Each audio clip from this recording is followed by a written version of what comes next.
Tere hommikust! Oleme jõudnud oma palverännakuga Jeesusega läbi suure nädala sündmuste, suure nädala kolmapäevani. Ja nii nagu varasemad päevad, ma jätkan lugemist Matteuse evangeeliumist 27.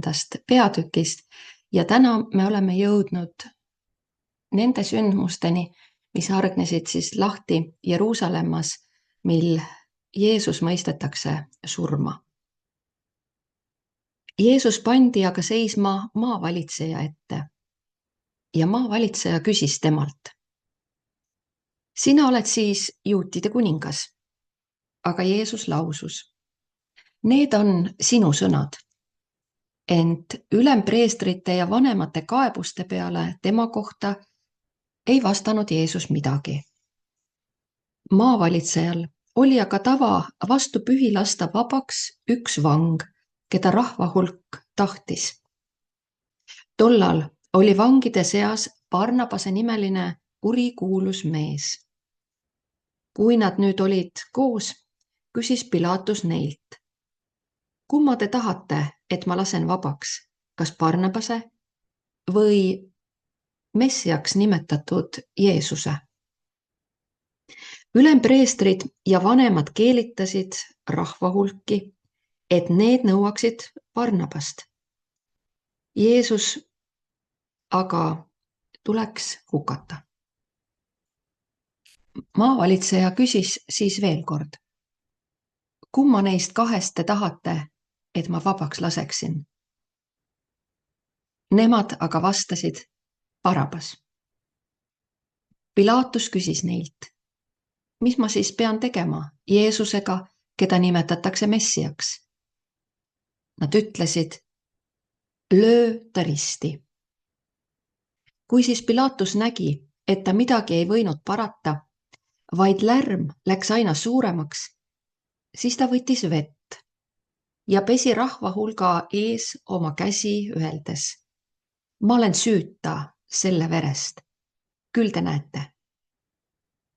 Siis ta laskis neile vabaks Barabase. Jeesust aga laskis piitsutada ja andis ta risti lüüa. Siis võtsid maavalitseja sõdurid Jeesuse kaasa kohtukotta ja kogusid tema kallale terve väesalga. Ja nad võtsid ta riidest lahti ja panid talle selga punase mantli. Ja pununud kibuvitstest pärja panid selle talle pähe ja pilliroo ta paremasse kätte. Ja tema ette põlvili heites teotasid nad teda: "Tervist, juutide kuningas!" Ja nad sülitasid ta peale ja võtsid pilliroo ning lõid talle pähe. Ja kui nad olid teda küllalt teotanud, tõmbasid nad tal mantli seljast ja riietasid Jeesuse ta oma rõivastesse ja viisid ta ära risti löömiseks. Kallid kaasteelised, Jeesus seisab Pilatuse ees ega kaitse end kuigi pikalt. Ta ei püüa end päästa valede või kompromissidega. Aga tema vaikimises väljendub meelekindlus.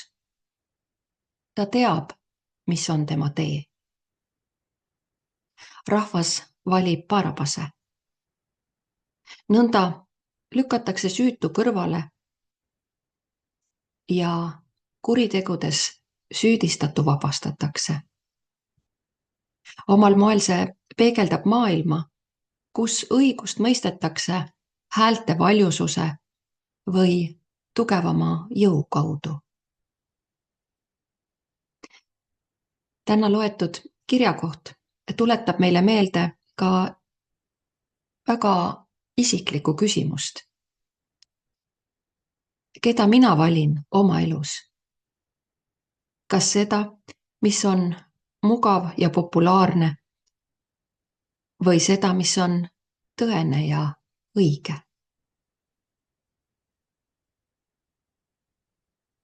Ja siis algab Jeesuse ristitee. Jeesus ei pöördu tagasi.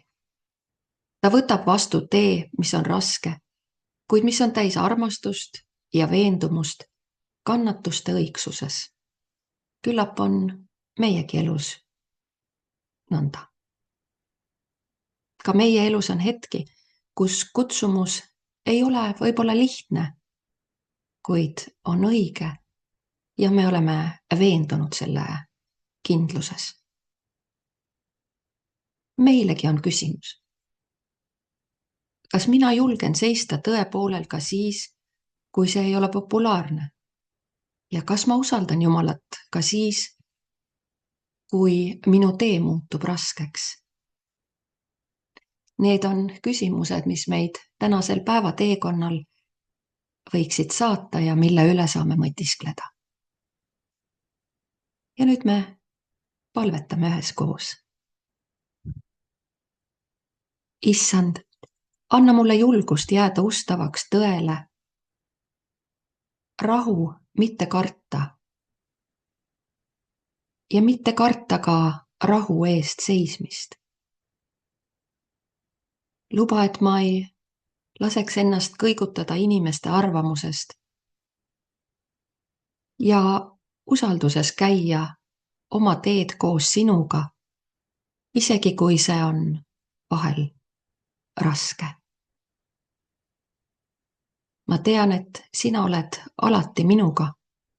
Sina saadad, juhid ja hoolid. Aamen. Ilusat suure nädala kolmapäeva sulle!